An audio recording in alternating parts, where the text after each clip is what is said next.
Bienvenue dans Entre deux pensées. Ce podcast, c'est un espace calme, un moment suspendu, un endroit où l'on prend le temps de ralentir, de réfléchir, de ressentir.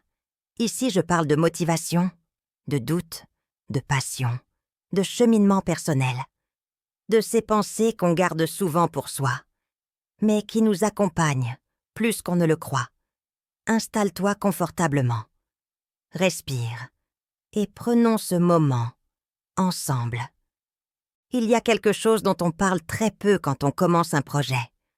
On parle du début, de l'excitation, de l'élan, de cette énergie presque euphorique qui nous fait dire « Cette fois, c'est sûr, je vais aller jusqu'au bout ». Au début, tout semble facile. On déborde d'idées. On se lève motivé. On a envie de tout faire, tout de suite.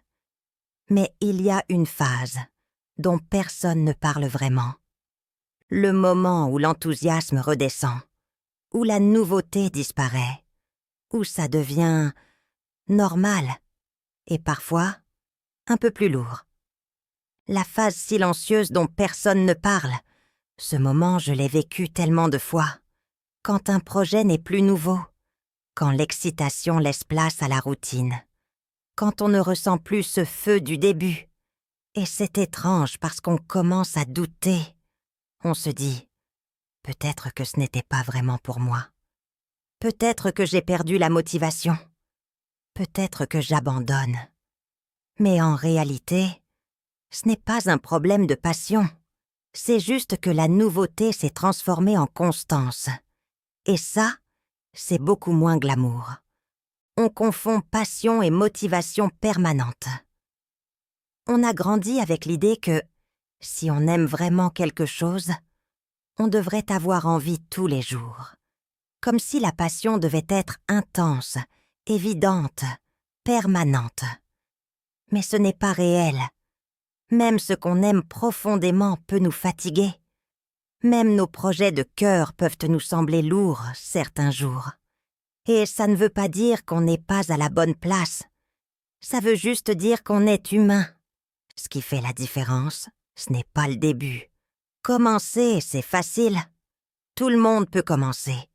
Commencer une chaîne, un sport, un business, un nouveau rythme. Mais continuer. Continuer quand c'est répétitif. Continuer quand personne ne regarde. Continuer quand il n'y a plus d'applaudissements. Ça, c'est autre chose.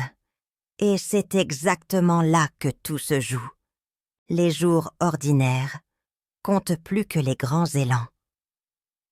On pense que notre vie change dans les grands moments, les grandes décisions, les gros déclics, les énormes poussées de motivation.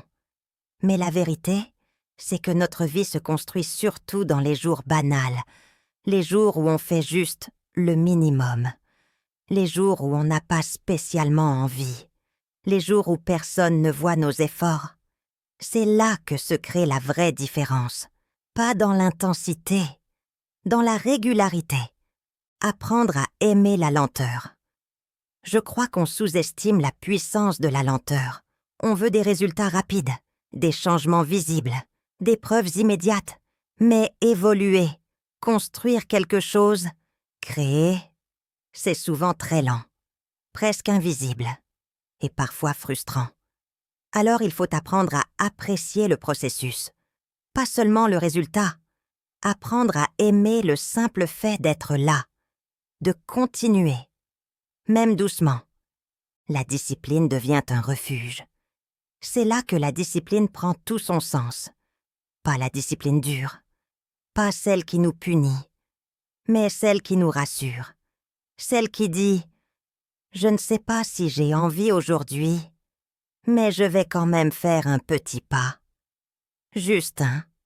Et souvent ce petit pas suffit à maintenir le lien avec notre projet, à ne pas abandonner, à rester fidèle à nous-mêmes, continuer même quand personne ne regarde. Il y a quelque chose de très beau dans le fait de continuer dans l'ombre, travailler sur soi, construire, créer, sans validation extérieure. juste parce que ça compte pour nous. Parce qu'au fond, la personne à qui on doit rendre des comptes, c'est nous, pas les autres, pas les chiffres, pas le regard extérieur. Juste nous. Si tu traverses cette phase un peu floue, un peu plate, où tu te demandes si tu dois continuer, j'aimerais te dire ceci. Ne confonds pas manque d'excitation et manque de sens. Parfois, ça ne pétille plus autant, mais ça reste juste. Et souvent, ce ne sont pas les élans spectaculaires qui construisent une vie. Ce sont les petits gestes répétés, encore et encore. Parce qu'au fond, ce n'est pas l'intensité qui change une trajectoire, c'est la constance.